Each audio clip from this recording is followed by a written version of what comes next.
Vamos iniciar a gravação. Agradeço mais uma vez a participação de vocês.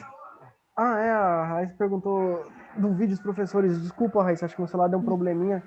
Tenho quase nada, a memória tá... O meu também teve problema, acabei perdendo tudo também. Tive que resetar o celular, daí ele apaga todos os dados.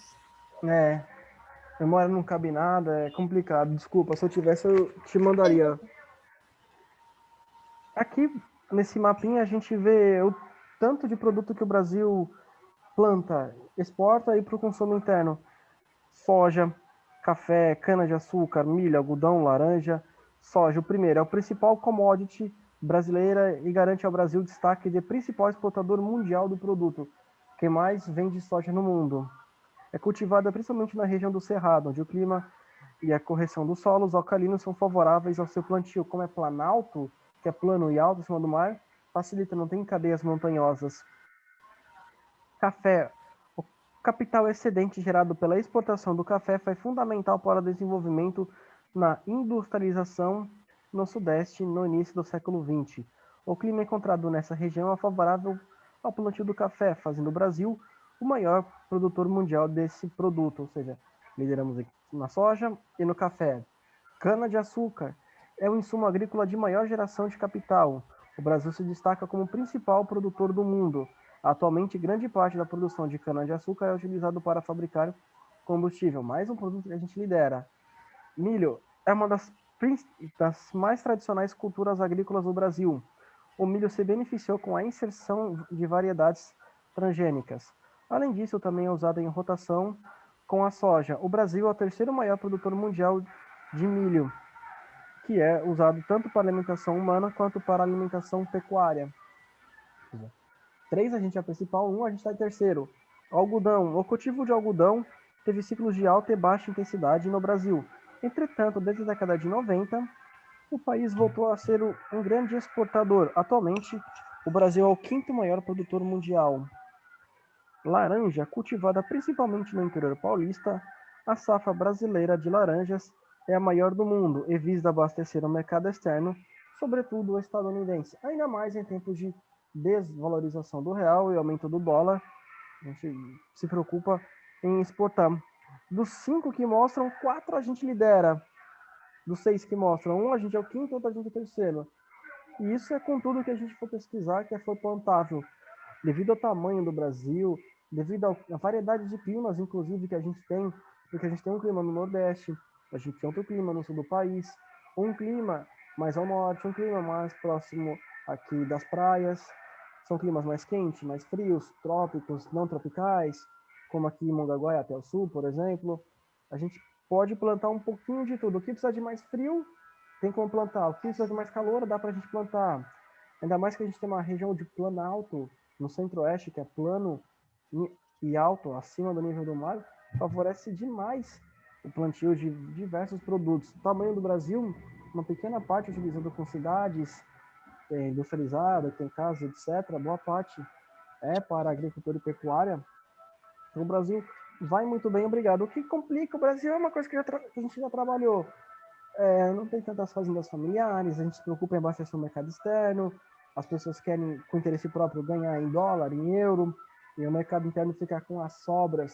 Aí não tem tanta concorrência entre agricultores para plantar e vender algo mais barato, de melhor qualidade. Esse é um problema sério que acaba prejudicando, porque a gente é o que mais planta tudo. Por essa quantidade, era para os produtos serem baratos. Tem uma concorrência enorme, a gente tem tudo do bom e do melhor, enfim. Geograficamente, o Brasil só tem a agradecer. Na página seguinte, problemas do sistema fundiário brasileiro. Presença de capital externo. A presença de estrangeiro entre os grandes proprietários de terra faz com que boa parte dos lucros conseguidos com o trabalho no campo não seja reinvestida no país. Além disso, submete-se à estrutura legal do agronegócio aos interesses do capital externo, que normalmente são conflitantes com os interesses nacionais, ou seja, o melhor café, a melhor laranja, a melhor safra de cada coisa vai para fora para o consumo americano, europeu. Concentração fundiária. Principal problema no setor agrário do país, a concentração fundiária resulta de uma estrutura arcaica que remota ao período colonial. lá das capitanias hereditárias, que terra passava de pai para filho, caracterizada pelo latifúndio pelo difícil acesso à terra e as precárias condições de trabalho na maioria dos casos. Relações desiguais de trabalho. A grave concentração de terras leva à polarização nas relações de trabalho. De um lado, os donos de enormes propriedades, de outro, trabalhadores assalariados em péssimas condições de trabalho e de vida, por vezes semelhantes à escravidão, trabalho análogo à escravidão. A gente leu isso, eu dei uma explicada, o cara fala, vem trabalhar comigo, eu pago o salário. Ah, mas você consumiu arroz, feijão, moradia, então você está me devendo. E vira uma bola de neve que nunca acaba essa dívida, todo mês só aumenta. Entre os dois extremos, existem pequenos proprietários que alugam ou arrendam de suas terras como forma de sobrevivência. Pesticidas. O uso intensivo de pesticidas afeta a produtividade do solo e também pode contaminar alimentos e causar doenças humanas. Além disso, altera sensivelmente o equilíbrio dos biomas onde é utilizado. Transgênicos. A discussão sobre o uso dos transgênicos é intensa e ainda está longe de uma solução. A criação de sementes geneticamente modificadas foi autorizada pelo governo, mas órgãos ambientais e sociais pedem sua proibição em virtude do desconhecimento científico sobre as consequências de seu consumo a longo prazo. Você coloca um alimento novo no solo, você não sabe o que vai acarretar, se vai prejudicar de alguma forma a fauna e a flora daquele local, é uma espécie nova de planta que está vivendo naquele local. Então, não sabe se esse novo habitat, essa nova coisa, vai prejudicar como um todo. Fertilizantes. Os fertilizantes utilizados na indústria alteram sensivelmente o teor do solo e provocam impactos ambientais de grandes proporções, principalmente ao entrar em contato com os lençóis freáticos, fonte e nascentes de rios. Isso, qualquer coisa que seja criação humana, que vem de uma fábrica, e entre nos rios, contamina. Ainda bem que o Brasil é o país que tem o maior aquífero do mundo, o aquífero Walter do Chão, que fica ali no norte e nordeste do país, mas mesmo assim, qualquer rio que você polua, você prejudica pessoas, populações ribeirinhas, animais, flora também. Solo impróprio. Apesar de seu gigantesco território de área cultivável, o solo brasileiro possui extensas porções de terrenos impróprios para o plantio. Entretanto, tal problema é de fácil solução com as atuais técnicas agrícolas, desde que haja investimento e estruturas adequadas para isso. Tem, por exemplo, a companhia Biobic, que combate pragas na lavoura usando o inimigo natural da própria praga. Daí dá para ser feito, Israel já faz, Estados Unidos também fazem isso, eles importaram essa inovação, essa tecnologia. E aí tem duas perguntinhas. O Brasil tornou-se uma potência agrícola. Procurem saber quais são os maiores compradores dos produtos agrícolas brasileiros. China, Estados Unidos, Europa, são os Sim, principais. eu ia falar isso. A China era um dos maiores compradores de nossos produtos. Hoje é o principal parceiro econômico brasileiro, que mais compra da gente. O que não é de se espantar, porque eles têm mais de 1 bilhão de pessoas. Eles têm que alimentar esse povo. A China é a segunda maior economia do mundo, não tem tempo para plantar. O tamanho da China e do Brasil, dos Estados Unidos, é um pouco parecido, né? Um muito maior que o outro. Só que enquanto aqui temos 215 milhões de pessoas, mais ou menos, nos Estados Unidos, 300 milhões. Já na China é 10 vezes mais, basicamente, do que tem no Brasil, num território de tamanhos iguais. Imagina, quantas pessoas por quilômetro quadrado. Imagina Pequim, Hong Kong, as cidades grandes. Como que deve ser morar lá? O trânsito, as casas, os apartamentos. Enfim, onde você vai plantar também com tanta gente no seu país? E você tem que alimentar esse povo, tem que dar condição desse povo trabalhar e ter alimento disponível para ele comprar. O que você faz? Então, é complicado. Por isso que a China compra bastante do Brasil. E aí, qual a sua opinião sobre a produção e o consumo dos produtos transgênicos? Aí é muito pessoal. Tem gente que vai falar, olha, eu sou favorável. Eu não sou contrário, enfim. Eu só sou favorável se for feito por alguma universidade, ou só se for por universidade aprovado pela Anvisa, pelo governo, enfim. Aí é muito pessoal. Claro que eu sou favorável, sim. Eu confio em quem faz os estudos, as pessoas que se dedicam nas universidades, pessoal da área de exatas, de biologia e etc. Eu confio nessas pessoas. Eu acho que eles apresentam algo é porque eles estudaram bastante. E ou eles são benevolentes e querem fazer isso pro bem, ou eles são interesseiros e querem ganhar dinheiro, e mesmo assim dá para confiar. Porque se a pessoa fez algo para vender, ela vai querer fazer algo de qualidade, algo que não prejudique, porque se for algo ruim, que vai prejudicar o solo, que vai gerar mais problemas do que benefícios, não vai vender mais. Então, quem faz isso vai querer fazer algo bom para continuar vendendo sempre e ter ali sua fonte de renda e enriquecer de uma maneira lícita, honesta e ajudando. Por isso que eu particularmente confio. Então, não é qualquer um que faz qualquer coisa em qualquer fundo de quintal. São pesquisas, estudos, e a gente tem que confiar nas universidades brasileiras, principalmente nas áreas de exatas, que o Brasil até vem se destacando, na área de engenharia também. Então, eu, Felipe, confio, mas se caso outra pessoa não confiar, beleza, é muito da opinião de cada um. Continuando a leitura, temos lá na página seguinte a pecuária brasileira, que é a criação de animais, que a gente viu tudo que a gente pode plantar, agricultura. A pecuária é a atividade predominante no campo brasileiro. De todos os estabelecimentos agropecuários, todo local que pode ser plantado ou criado animal, 44% voltam-se para essa finalidade, que ocupa 66% da área rural nacional. Mais da metade da área rural disponível para isso é ocupada com os animais.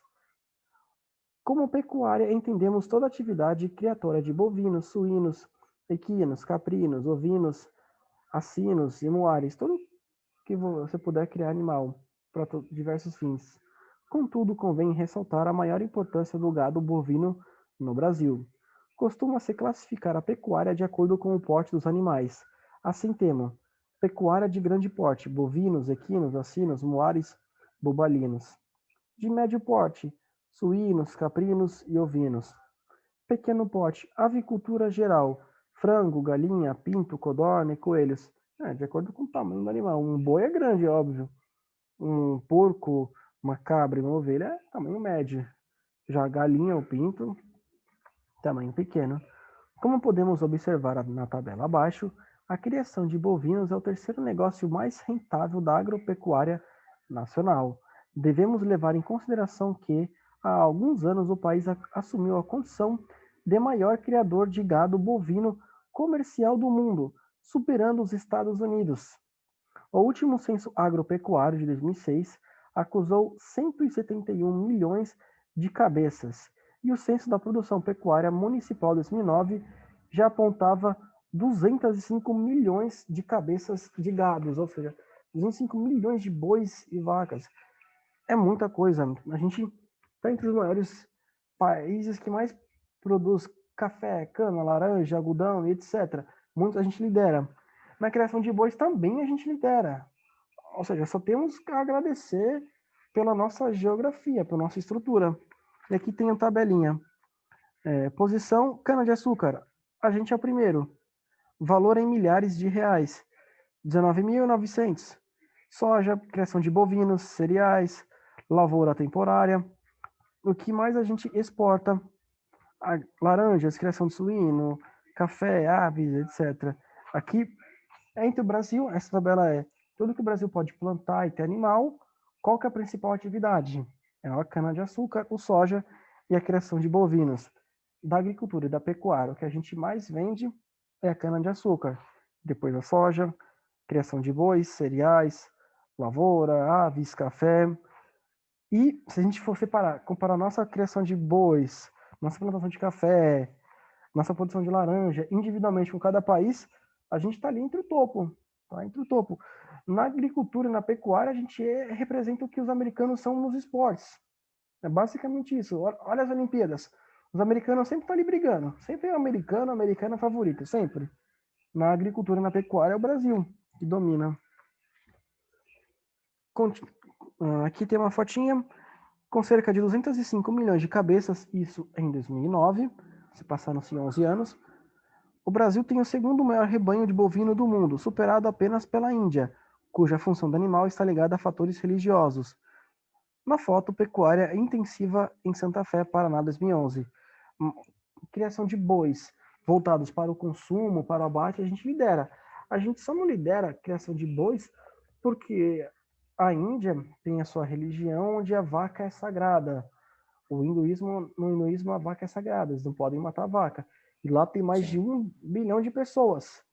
Ou seja, 1 bilhão de pessoas, vai ter muita vaca. Vai ter muita. Lá não morre, elas não podem matar. Então, por isso que a gente ainda não superou a Índia. Eu não duvido que supere. Mesmo eles não podendo matar por conta do tamanho do nosso território. Por conta da pouca densidade demográfica. Pega o tamanho do Brasil e divide pelo número de habitantes. Vai dar um valor. Faz a mesma coisa na Índia, que é um pouco menor e tem muito mais gente. Eles têm espaço para criar animal? A gente tem para expandir. Eles não. E aí pergunta, quais são os efeitos disso? Do ponto de vista comercial, representa aproximadamente 1/3 do PIB rural, ou seja, produto interno bruto do mundo na área rural, 1/3, 34% mais ou menos, é só do Brasil. E o resto é o resto do mundo. A gente pode chamar assim, resto do mundo, da margem americana. Um quesito indispensável ao agronegócio.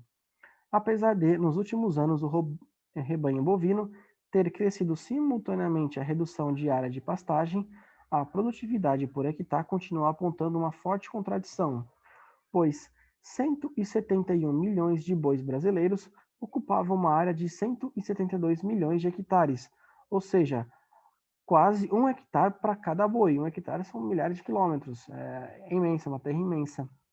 Isso representa aproximadamente 1,7 milhão de quilômetro quadrado, logo 20% de todo o território nacional.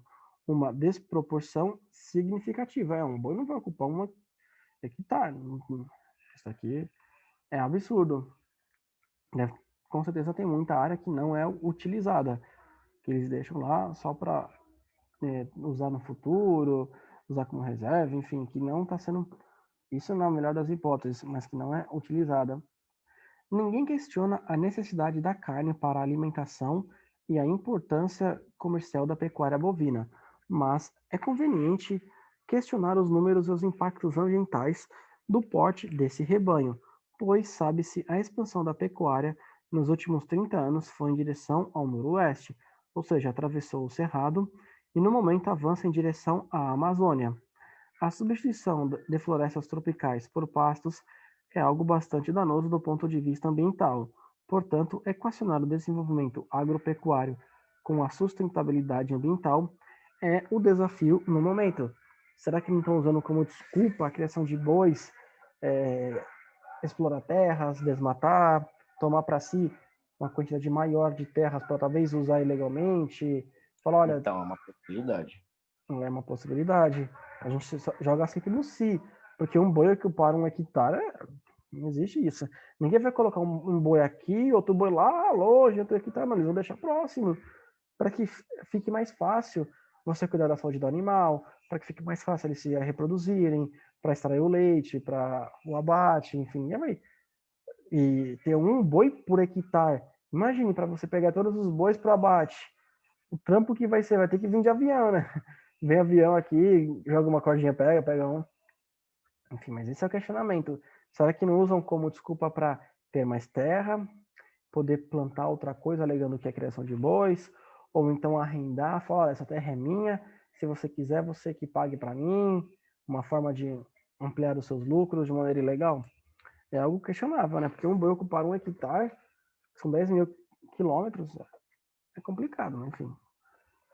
E aqui o mapinha, Brasil, rebanho bovino em 2009, uma pequena parte na Amazônia, como era se esperar, não tem como imaginar a criação de bois na Amazônia, boa parte no centro-oeste, tem em todo o país, até no Nordeste, no interior do Nordeste, uma quantidade menor, e a boa parte está ali em Mato Grosso do Sul, Mato Grosso, Rondônia, enfim, está indo em sentido norte-oeste, que é noroeste, indo, digamos, entre aspas, para cima e para a esquerda, que é esquerda-oeste, e norte para cima, digamos assim. E aqui, quanto maior o boi, maior é a quantidade de presença de bois naquela região. Onde tem boi pequenininha, porque tem pouco. Tem de 200 a 400 cabeças.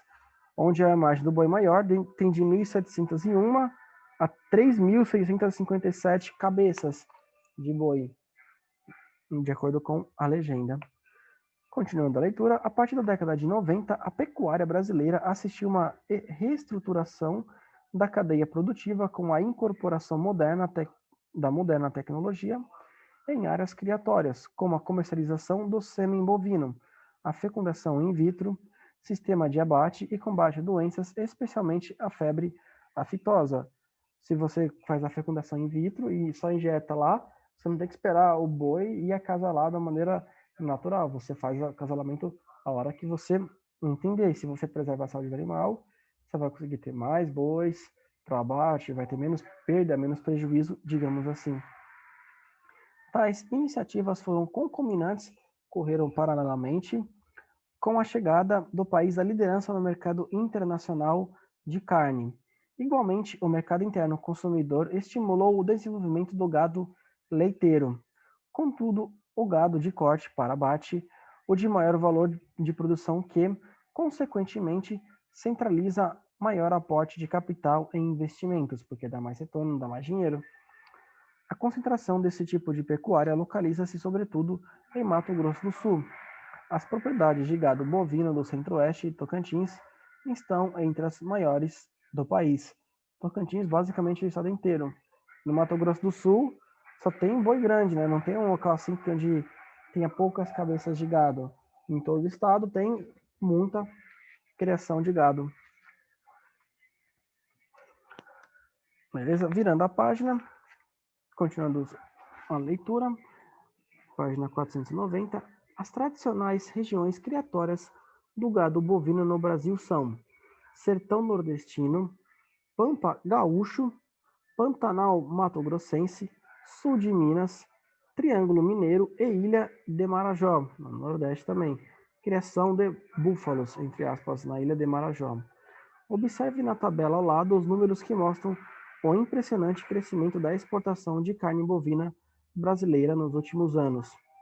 Em toneladas, enquanto em 96 a gente exportava 46.656 toneladas, em 2006, 10 anos depois, a gente aumentou muito esse número para 1.225.413 toneladas. Aumento assim, nem sei quantos percentualmente falando, se chega assim de 1.000%, é um aumento assim gigantesco, de 46 mil para 1.225.000, é um aumento expressivo. Por isso que o Brasil se tornou o principal criador de gado para o abate, e o segundo, criação, considerando que as vacas na Índia são criação, lá são sagradas, elas não vão ser abatidas. A tradicional bacia leiteira do sul de Minas Gerais continua a contribuir para que o estado seja o maior produtor nacional de leite, seguido de 3 estados da região sul, Rio Grande do Sul, Paraná e Santa Catarina. É comum que as principais bacias leiteiras localizem-se próximo aos grandes centros urbanos, como acontece nos arredores dos principais aglomerados urbanos, no agreste nordestino e no sul-sudeste, no nordeste próximo de Recife, próximo de Salvador, próximo das principais capitais, assim como aqui também, próximo do Rio, de São Paulo, Floripa, próximo de Curitiba, de Porto Alegre, etc. Porque é lá que vão ter as fábricas, as indústrias, o comércio, que vai vender esse produto e você diminui custos estando próximo. Sistema intensivo e extensivo. Quanto ao sistema de produção, a pecuária pode ser extensiva ou intensiva, embora haja variação desses dois modelos. Frequentemente, a pecuária extensiva apresenta baixa produtividade e pouca utilização de tecnologia, com o gado criado solto no campo em pastagens naturais. Já na pecuária intensiva, o gado é criado preso no estábulo, tratado com ração, cuidados sanitários com uso de vacinas e forte emprego da biotecnologia, pela intensidade. Por isso que é criação intensiva e extensa, porque eles ficam mais extensa terra, eles ficam lá de boa, passeando, curtindo, sem estar preso, sem ter um cuidado 24 horas. E aqui a gente vê a intensiva e a extensiva. Em cima, Monte Alegre, Minas Gerais, 2010. E embaixo, Zona Rural, Viçosa, Alagoas, no ano de 2012. Continuando a leitura, página do 491, o sistema de produção também são aplicados à agricultura. A agricultura intensiva é caracterizada pelo forte aporte de capital e tecnologia, empregada em pequenas e médias propriedades com elevados índices de produtividade, enquanto a agricultura extensiva caracteriza-se pelo baixo emprego tecnológico em grandes propriedades com baixa produtividade. Há derivações desses dois amplos sistemas, assim como particularidades específicas em cada um deles, variando de país para país. Depende de quem vai comprar, quem vai consumir, qual o mercado que você quer abastecer, das leis, regulamentações daquele país. Por isso que pode ser que varie em cada país, Estados Unidos, na Europa, continente africano, se houvesse, por exemplo, na África do Sul, enfim, no mundo, na Austrália, varia de acordo com as características da geografia e da necessidade de cada um de para quem vai vender, quem vai consumir e etc. Na pecuária de médio porte, os caprinos estão concentrados no sertão nordestino, onde se adaptam bem ao clima semiárido e são criadas em pequenas propriedades. A pecuária suína destaca-se na região sul, onde também é praticada em pequenas propriedades, particularmente em Santa Catarina, com 20% do rebanho nacional. Santa Catarina tem 20% da criação de porcos em todo o país. Também vem apresentando inovação tecnológica e aumento nas exportações, contrariando a tradição nacional de criar esse tipo de gado para o mercado interno. O rebanho ovino igualmente concentra-se na região sul. A criação de aves é outro setor que cresceu muito nos últimos anos, praticamente dobrando seu efetivo e colocando o Brasil entre os maiores produtores da avicultura mundial, ao lado da China e dos Estados Unidos. Atualmente, o Brasil é o maior exportador mundial de carne de aves. Ou seja, a gente percebeu nessa leitura que, envolvendo qualquer plantação ou criação, o Brasil está ali entre o topo, está brigando sempre, como os americanos nos Jogos Olímpicos, estão ali sempre. Faltam 9 minutos, acho que dá para fazer esse textinho. O impacto ambiental da pecuária. Tradicionalmente, a pecuária sempre acarretou algum tipo de degradação ao ambiente, mas a proporção que vem atingindo nos últimos anos é preocupante. Se no passado a necessidade como fonte de proteína animal significava uma vantagem em relação ao ambiente, hoje a situação se inverteu. Questiona-se a necessidade de uma produção bovina maior que a de seres humanos. No Brasil tem mais boi do que gente. Dá um boi para cada pessoa e ainda sobra. Certamente os impactos são fortes, sobretudo quando se percebe a expansão da pecuária ocorre em direção à maior floresta tropical do globo. A maior floresta que fica entre o Trópico de Capricórnio e de Câncer, que é a amazônica, e está no Brasil, boa parte. Nos números do Censo Agropecuário Brasileiro de IBGE em 2006, observa-se uma redução no número de cabeças de gado nas regiões Sul e Nordeste, enquanto se nota um aumento nos estados amazônicos, mais de 80%, como, por exemplo, no Pará, Rondônia, Roraima. A pecuária acarreta ainda alto consumo hídrico. Em média, para se produzir 1 quilo de carne, consome-se 15 mil litros de água. O metabolismo do boi é um grande emissor de gás metâneo por meio do arroto e da flatulência. Logo, um rebanho desse porte, consequentemente, pode contribuir para o aquecimento global, caso esteja certa a tese, caso esteja certa a tese da intervenção antrópica no clima por meio da emissão de gás de efeito estufa. Porque a questão do aquecimento global ela é polêmica. Dos dois lados, tanto nos que acreditam no aquecimento global, quanto nos que não acreditam, tem cientistas renomados, PhD, vencedores de prêmio Nobel. Uns dizem que o clima não está esquentando, e mesmo que viesse a esquentar, não seria culpa do ser humano, que ele já esquentava e não esquentava antes de existir homem. Outros dizem que está esquentando e a culpa é apenas do homem. Outros dizem que está esquentando e o homem contribui para isso. Enfim, é uma discussão eterna. Seja como for, vocês podem acreditar em qualquer versão, ter qualquer opinião, que para mim está aceito. Se nem os cientistas conseguem chegar a uma unanimidade, se há divergência, como é que eu posso afirmar? Existe isso, não existe aquilo? Cara, cada um vai acreditar, ter a sua opinião, né? Mas Aqui a gente respeita a opinião de cada um, por isso que está no livro. Caso esteja certa a tese. Caso esteja certa a tese. Não é uma tese, não é um fato científico da intervenção antrópica do ser humano no clima por meio da emissão de gases do efeito estufa. Não está provado essa tese, há uma enorme discussão, não é um fato científico. 6 minutinhos para acabar a aula. E aqui tem como equacionar o desenvolvimento agropecuário e a preservação ambiental.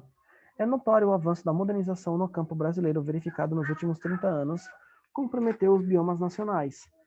A paisagem brasileira vem sendo muito alterada há tempos, mas a velocidade da destruição no período de 70 a 2010 foi indiscutivelmente alta. Desponta-se como tema central nesse debate a polêmica sobre a reformulação do novo Código Florestal Brasileiro. Grosso modo, embora haja outros protagonistas, podemos identificar dois grupos opostos nessa discussão: os ambientalistas contra a reforma e os ruralistas do agronegócio a favor, deputados e senadores que são financiados pelo agronegócio para defender os interesses dele.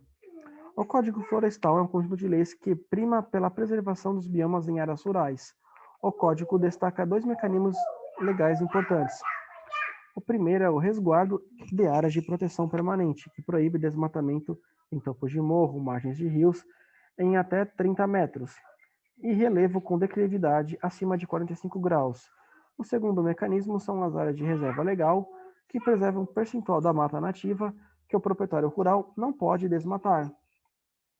São essas áreas preservadas por lei que estão em risco com a aprovação do novo Código Florestal, pois a alteração proposta é para reduzir o tamanho do resguardo pelo Código, que data de 1965. O argumento mais difundido em prol da alteração é de que o pequeno produtor é frequentemente prejudicado, pois muitas vezes ele reúne sua pequena propriedade e todas essas condições de preservação, pouco ou nada restando para a produção diante das limitações do Código. Já no agronegócio, argumenta-se que, sem flexibilização, o Brasil não tem como ampliar a produção de alimentos necessários à demanda interna e externa. Contra a reforma estão os ambientalistas, que alegam que a voracidade do agronegócio já consumiu boa parte dos biomas nacionais e pretende destruir ainda mais, sobretudo quando se verifica a expansão se dá em direção a áreas florestais. O Brasil tem cerca de 170 milhões de bois e a perspectiva é de que o número chegue a 300 milhões em 20 anos, sendo 75% rebanho na Amazônia. O argumento mais difundido pelos ruralistas é que se faz necessário aumentar a produção. Contudo, como se observa em outros países, Estados Unidos, por exemplo, se produz o dobro por hectare, que no Brasil facilmente se constata que a questão é aproveitar melhor o espaço já disponível para a agropecuária. Eles também dizem que não prejudica tanto, que o aquecimento global não existe, que estão preservando sim a natureza, que fazem a parte deles. É plenamente possível aumentar a produção sem desmatar mais. Exemplo, os Estados Unidos produzem 9 mil quilos de milho por hectare, enquanto no Brasil produz apenas metade. Também a criação de bois por hectare é extremamente desproporcional no país. 3 minutinhos, não dá para ler esse texto, mas o texto fica para vocês lerem no que seria a próxima aula e resolverem essas questões das páginas 494 e 95, para que vocês treinem para os Enem, os vestibulares da vida que vocês farão. Se tiver live semana que vem eu venho corrigindo, iniciando espaço e turismo, que seria o último tema a ser trabalhado em geografia, mas que infelizmente eu acabei sendo lento, não consegui terminar. Seriam 6 páginas, pouca coisa, mas eu não consegui terminar. E até 10 páginas. Então, faço as questões. Acho que não vai ter live semana que vem. Se tiver, a gente corrige e termina o último capítulo. Agradeço a participação dos dois. Obrigado pela paciência, pelo tempo, por não terem me deixado sozinho de novo, igual o terceiro ano me deixou. Sério, o terceiro ano eu acordei cedo, mandei o link e nem apareceu ninguém. Não tinha que terminar, faltava 3 páginas para terminar o livro. 3 páginas, só ler. Ia ser rapidão. Aí me deixaram sozinho. Mas enfim, faz parte. Muito obrigado pelo tempo, pela paciência, por não terem me deixado sozinho. Qualquer coisa é só mandar mensagem. Continue assim sendo bons alunos, participativos. Ano que vem com a professora Lourdes. Qualquer coisa, só mandar mensagem, estou e sempre estarei à disposição. Tchau, tchau. Obrigado. Tchau, professor. Tchau.